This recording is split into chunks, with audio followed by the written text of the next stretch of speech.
Bom, Gênesis 2 chega para mostrar um outro ângulo. É uma segunda olhada, sabe? A gente sai daquela escala cósmica e dá um close, bem de perto, focado na humanidade. Vamos mergulhar nessa nova perspectiva. Essa frase aqui, ela funciona quase como uma ponte.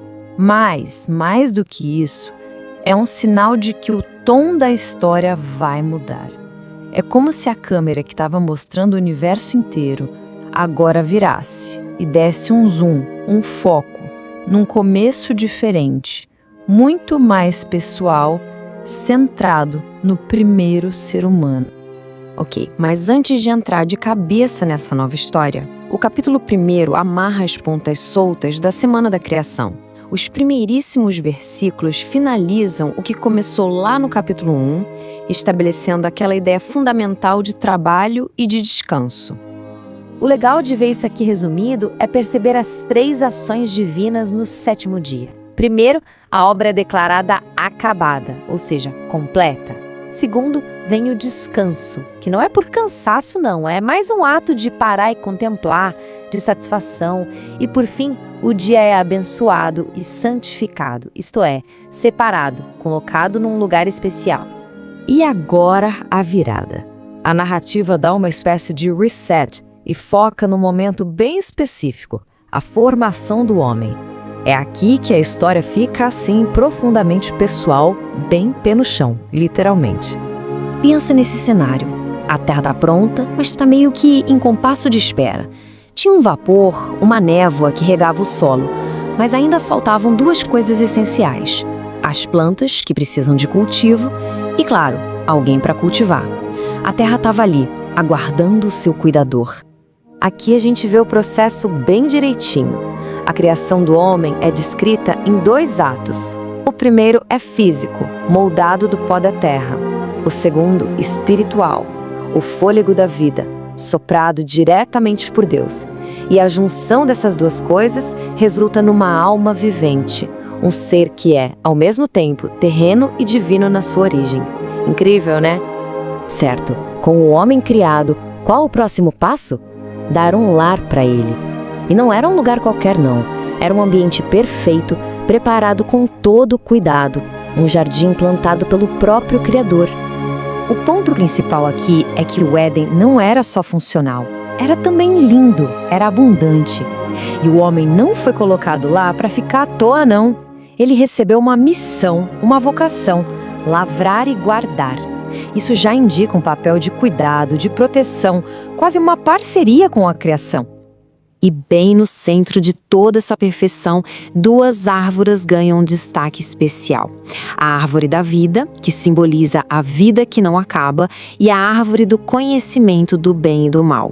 O fato delas estarem no meio do jardim já mostra que elas são centrais, não só no espaço, mas para toda a história que vai se desenrolar. Daí o texto nos dá uma pequena aula de geografia. Descreve um grande rio que nascia no Éden e se dividia em 4 braços. Pison, Gion, Hidekel, que é o Tigre, e o famoso Eufrates. Isso ajuda a colocar a narrativa num lugar que, para os leitores da época, parecia ao mesmo tempo real e meio mítico, sabe? Cheio de terras com ouro, pedras preciosas. Tá, mas como funcionava a vida nesse paraíso? No meio de tanta abundância e de tanta provisão, é introduzida a primeira e única regra.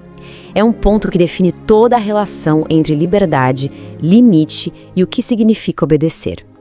Olha só que contraste interessante. A liberdade era gigantesca, quase total. De toda a árvore do jardim, pode comer livremente. A restrição era mínima, super específica, focada em uma única árvore. Isso monta um cenário de escolha, não um cenário de privação. E a regra já vem com uma consequência e ela é clara, direta e bem séria. A desobediência não ia dar numa bronca qualquer, ia resultar na consequência máxima, a morte. Essa clareza toda da advertência é um ponto-chave para a gente entender tudo o que acontece depois. E agora, a narrativa vai para a última peça que faltava no quebra-cabeça da criação. Porque mesmo no mundo perfeito tinha algo que ainda não estava bom. Existia uma necessidade que ainda não tinha sido resolvida.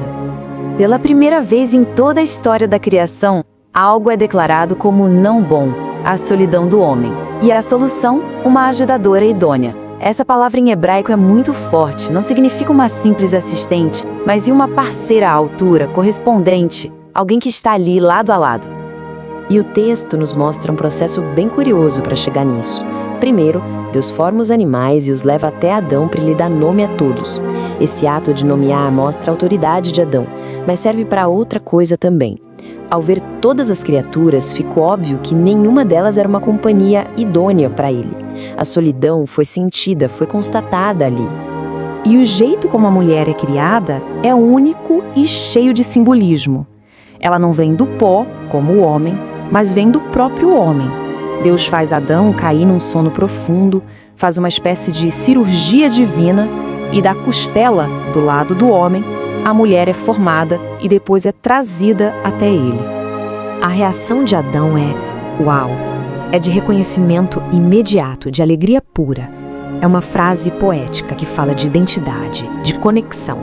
É como se ele dissesse, finalmente, alguém como eu. E ele a chama de mulher. Em hebraico, Ishá, um nome que vem de homem, Ish, ressaltando essa origem e parceria que eles compartilham. E a partir desse evento único, o texto estabelece um princípio para toda a humanidade. O casamento é apresentado como a formação de uma nova unidade, algo tão profundo que os dois se tornam uma só carne, refletindo o jeito como foram criados. E o capítulo termina com essa imagem, que é muito forte.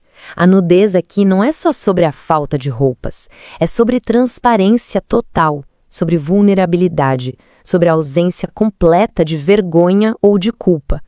É o retrato da pura inocência, o estado original da humanidade antes de tudo mudar. E assim a gente fecha Gênesis 2. O capítulo nos deixa com essa pintura de um mundo de beleza, de propósito, de relacionamento, mas também deixa uma pergunta no ar para a gente refletir. Qual é o significado de começar a história humana não com um monte de leis, mas num jardim, com liberdade quase total e um único limite? É uma pergunta que vai ecoar pelo resto da história. A gente se vê na próxima.